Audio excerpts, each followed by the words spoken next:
Little catching up. Elijah ascends to heaven. Well, Elijah's, of course, put the cloak on Elisha. Elisha's out plowing his fields, and Elijah comes up, puts his cloak on him. You're going to follow me, so he follows him. And boy, does he ever follow him, because all the prophets say, Elijah's going to be taken from you today. Elisha said, I don't care. I'm not leaving him. Elijah says, just stay here. I've got to go. Elisha just will not leave his side. So Elijah goes from town to town, and everybody tells Elisha, he's going to be taken from you today. That's fine. Elijah finally asks Elisha, what would you like of anything else? And Elisha says, I want a double portion of your blessing. And of course Elijah says, well, if you see me going into heaven with a chariot of fire, then you will get your wish. So as it turns out, the chariots come, take Elijah up to who knows where, into the sky. And Elisha is witness to that. So thus we have Elisha receiving a double portion of Elijah's blessing. Well, Elisha succeeds Elijah. And the soldiers around Elisha are saying, where did Elijah go? And Elisha says, well, he's not here. He went up into the sky, and you're not going to find him. Oh, no, we have 50 loyal people. We'll go search for him. Elisha says, fine, go try and find him if you can. Well, they spent a couple days. They come back to Elisha and say, we couldn't find him. And Elisha said, well, duh, I told you that. You're not going to find him. So Elisha is now the prophet that people look up to for wisdom and guidance and the word.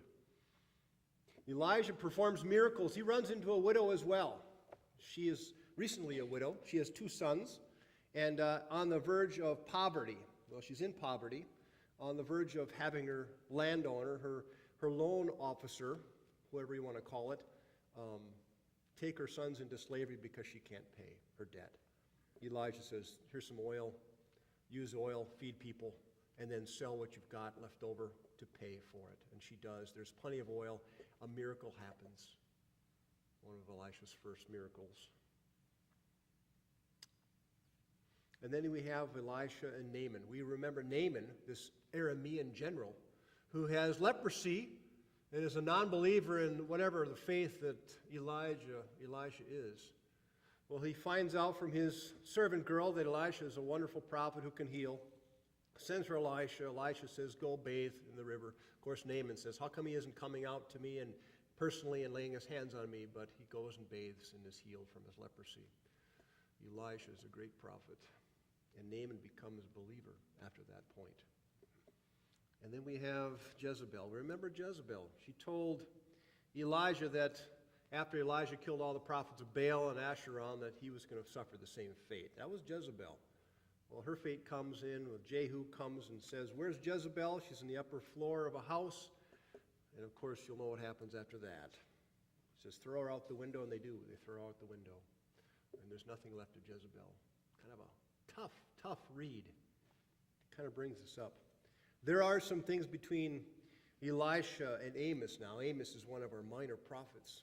Amos was a private prophet who was more like a vine dresser and cared for cattle and sheep than anything else. And he was just working one day, and the Lord called him to do some other things. Some tough calls that Amos had to do. The book of Amos is very short, 9 chapters, but very, very powerful. We find that from 788 BCE to 733, in this period, Israel attained the height of prosperity. Expansion, national prosperity never again reached this peak, ever. The prosperity led to gross inequities between urban elites and the poor. Through manipulation of debt and credit, wealthy landowners amassed capital and estates at the expense of small farmers. Gee, we've never heard that before, have we? This is tough stuff, because they, as a Jewish people, believed that God would give them blessings and prosperity if they obeyed the law, the rules. So apparently they did, because they've been richly blessed with lots of land and money and prosperity. Their enemies were very, very few around them, so they had nothing to worry about from the outside.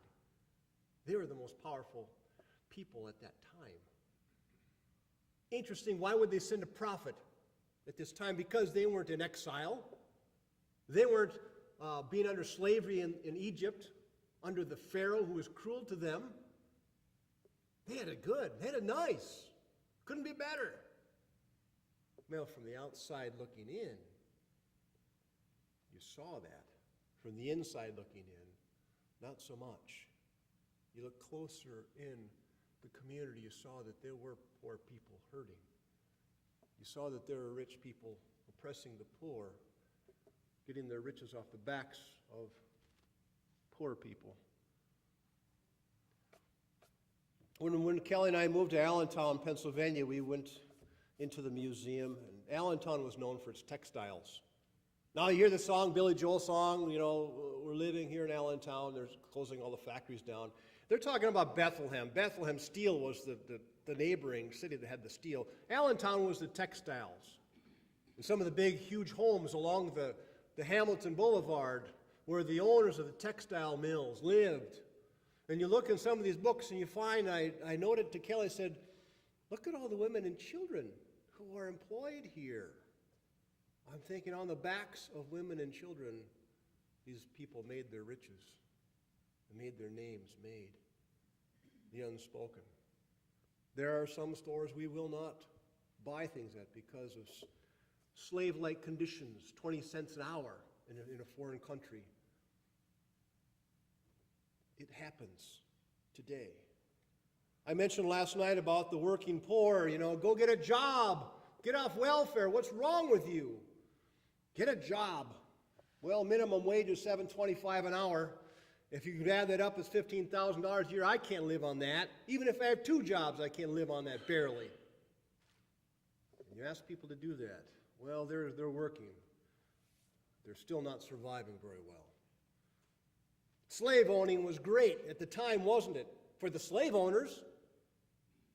One person said our country was built on the backs of slaves for some of the part. Good for the country, good for the slave owners, but bad for whom? Well, the slaves, of course. They haven't been right since. Still racism rampant in this country, the richest country in the world. We have a lot of good things going on, but we also, beneath the surface, don't have a lot of good things. Like any other country in this world, there are haves and have-nots. The inequities are rising between the rich and the poor. The middle class is highlighted, the poor is forgotten. The sad thing is sometimes we use religion to do exploiting like this. Sometimes religion is the worst offender of human rights. We believe God's on our side, whatever side that is, whatever side we make it to be. And we manipulate that to oppress the poor, to hit people over the head with our Bibles because we know what's right, and they are not, but we are. Amos said a lot of these words to his people out there. A lot of the prophets said the same thing, under different circumstances. Prosperity, yes, things are good. But for some, things are not so good. I worked for Dwayne Keeney when I was a kid. He'd call me up and he would have me do various chores around his house. He had 60 Holstein, registered Holsteins, very proud of the fact, 60 registered Holstein cows. And he had his trailer and he had his dually truck that he used to go across country to find cows that he really liked. The right lineage, the right registrations, the right pedigrees. He had a bull that was registered as well. Called him Mister. I was always impressed because you give him a 5-gallon pail of water, he'd suck it down in like 2 seconds. You give him another 5 gallons of water, he'd suck that down. His neck was about that big. He was scary. He'd itch himself on the bars and they'd kind of bend. Oh my gosh.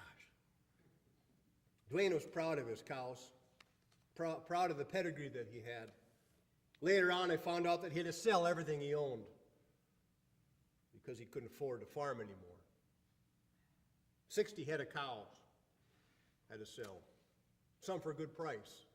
But I wonder what's happening with him today, the small farmer being bought out by the large farms. And they were happening when I was even there. Farms of 1,000 acres plus. At that time, I thought was huge. It's nothing now. Who's this working out for? Not Dwayne Keeney and others like him. Probably working out for me because I get beef at a lower cost. I get milk at a cheaper cost than I could if I were relying on the small farmer. So am I just as much to blame for that? I could be. More than likely am. Some of the benefits that I have are probably on the backs of slaves and poor people.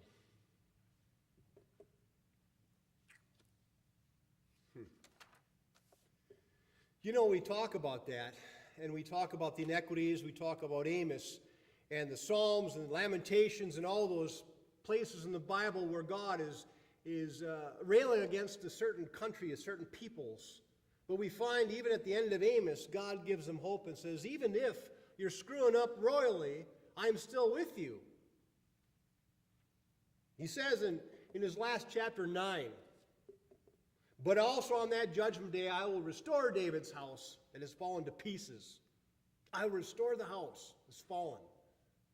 Even with all its prosperity, in my mind it's fallen because you're not following the path. You're putting in recliners instead of pews.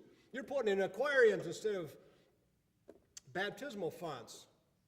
The Vikings thing, I can see that though. I'd need some company back there, and because I don't have much hope for the Vikings. But anyway, I'll repair the holes in the roof, replace the broken windows, fix it up like new. This is God's promises to Israel. After all he said about, I will burn these walls, I will do this to that, and because of all your sins, now God is saying, now that I've said all that, and now that I've gotten your attention, listen to how I'm still present with you, despite what's going on. David's people will be strong again and seize what's left of the enemy, Edom, plus everyone else under my sovereign judgment. God's decree, he will do this. Yes, indeed, it won't be long now. Things are going to happen so fast, your head will swim. One thing fast on the heels of the other, you won't be able to keep up. Everything will be happening at once. And everywhere you look, blessings. Blessings like wine pouring off the mountains and hills. I'll make everything right again for my people Israel. They'll rebuild your ruined cities. They'll plant vineyards and drink good wine. They'll work their gardens and eat fresh vegetables. I'll plant them on their own land. They'll never again be uprooted from the land I've given them. God, your God, says so. There's a bit of hope there. And for any of us who feel like we have no hope, there is hope in the promises that God has given us. Even hundreds of years after this, when God gave his only Son to come to this world, to heal the world, to try to bring wholeness to the world, despite the many things that we do, good, bad, human things. God has given us this promise, this hope of the Holy Spirit to be with us, guiding us, holding our hand if need be, dragging us places sometimes where we don't want to go, but is good for us.